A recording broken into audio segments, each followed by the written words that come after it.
آپ دیکھ رہے ہیں سٹی انڈیا نیوز چینل، حق کی آواز۔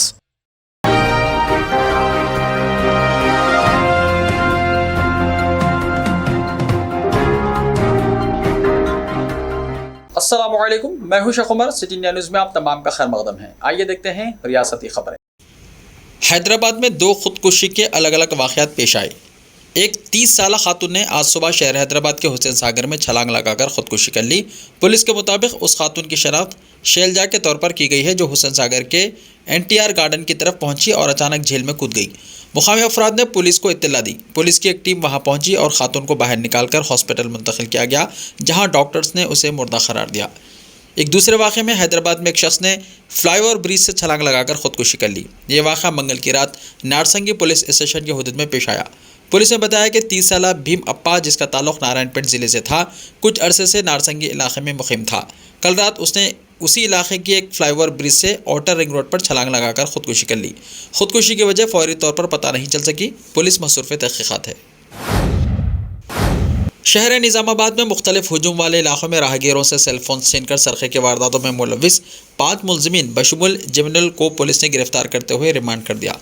پولیس کمشنر مسٹر ناگراجو نے پریس کانفرنس میں بتایا کہ ون ٹاؤن کے علاقے میں اسمارٹ سیل فون چھیننے والی 5 رکنی ٹیم کو گرفتار کرتے ہوئے ان کے قبضے سے 22 سیل فونز برآمد کیے گئے اور 2 بائک ضبط کیے گئے، جس کی مالیت 5 لاکھ کے قریب بتائی گئی ہے۔ انہوں نے بتایا کہ گزشتہ 6 مہینے کے دوران اسمارٹ سیل فون پر بات کرتے ہوئے سڑک پر جانے والے افراد کے سیل فون چھین کر فرار ہو رہے تھے۔ 15 تاریخ کے روز 3 بجے بس اسٹینڈ کے DIO بائک پر سیل فون پر بات کرتے ہوئے جا رہے تھے کہ رفیق متوطن آٹو نگر نظام آباد ان کا سیل فون چھین کر فرار ہو گئے، اور اس سیل فون چھیننے کے بعد شیخ عرفان کی مدد سے سنجے اور شیخ شہباز کے حوالے کیا کرتے تھے، اور مسروقہ سیل فون ان افراد کے پاس برآمد کیے گئے۔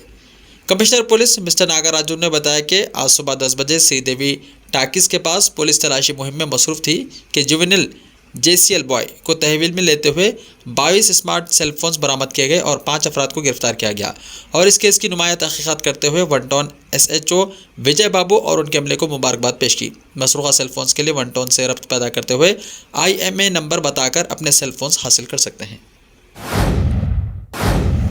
تلنگانہ MCET ایگریکلچر امتحان کی نئی تاریخ کا اعلان کر دیا گیا ہے، جو 14 اور 15 تاریخ کو ہونے والے تھے، لیکن بارش کی وجہ سے ملتوی کر دیے گئے تھے۔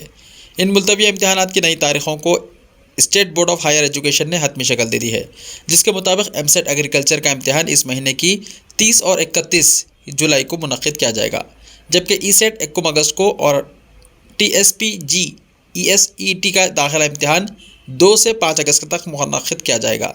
ہائر ایجوکیشن بورڈ کے چیئرمین پروفیسر علام بادری نے مشورہ دیا ہے کہ متعلقہ امیدوار اپنے ہال ٹکٹس متعلقہ ویب سائٹ سے ڈاؤن لوڈ کر سکتے ہیں۔ ریاست تلنگانہ کو جاریہ سال کتنا خرچ حاصل ہوگا، اس کا پتہ چل گیا ہے۔ انہی اعداد و شمار کے لحاظ سے ریاست کے بجٹ میں کتنی کٹوتی ہوگی، اس کا بھی اندازہ لگ بھگ ممکن ہو گیا ہے۔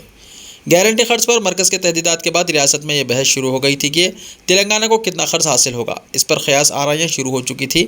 ان تمام افواہوں کو ختم کرتے ہوئے چیف منسٹر کے چندر شیکھر راؤ نے سرکاری طور پر خود کہہ دیا کہ 23,000 کروڑ روپے کا خرچ حاصل ہوگا۔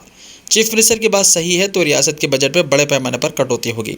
سال 2022-23 کے مالیاتی سال کے لیے تلنگانہ حکومت نے مجموعی طور پر 2,56,000 کروڑ روپے کا بجٹ پیش کیا تھا، جس میں بتایا گیا ہے کہ 53,970 کروڑ روپے کا خرچ حاصل کیا جائے گا۔ مونکی پاکس جان لیوا نہیں ہے، لیکن اگر کوئی اس کا شکار ہوتا ہے تو ایسی صورت میں اسے شدید تکلیف دہ صورتحال کا سامنا کرنا پڑ رہا ہے، اس لیے مونکی پاکس سے محفوظ رہنے کے اقدامات کیے جانا ضروری ہے۔ ریاستی وزیر صحت مسٹر ٹی ہریش راؤ نے تلنگانہ میں عوام کو مونکی پاکس سے چوکس رہنے اور اس سے محفوظ رہنے کے اقدامات پر توجہ دینے کی ضرورت پر زور دیتے ہوئے کہا کہ دنیا بھر میں 60 ممالک مونکی پاکس کے مریضوں سے متاثر ہو چکے ہیں، اور تاحال 1,20,000 مریضوں کی دنیا کے ان 60 ممالک میں نشاندہی کی جا چکی ہے۔ انہوں نے بتایا کہ ریاست میں کوئی بھی مونکی پاکس کا مریض نہیں ہے، لیکن اس کے باوجود حکومت اور محکمہ صحت کی جانب سے مکمل چوکس اختیار کرنے اور مریضوں کی نشاندہی کی صورت میں انہیں کوارنٹائن کرنے کے اقدامات کیے جا چکے ہیں۔ مونکی پاکس کی ابتدا جسم پر خارش کے نشانات کے ساتھ ہو رہی ہے، اور انتہائی تکلیف دہ خارش کے سبب مریضوں کو مشکل اور تکلیف دہ صورتحال کا سامنا کرنا پڑ رہا ہے۔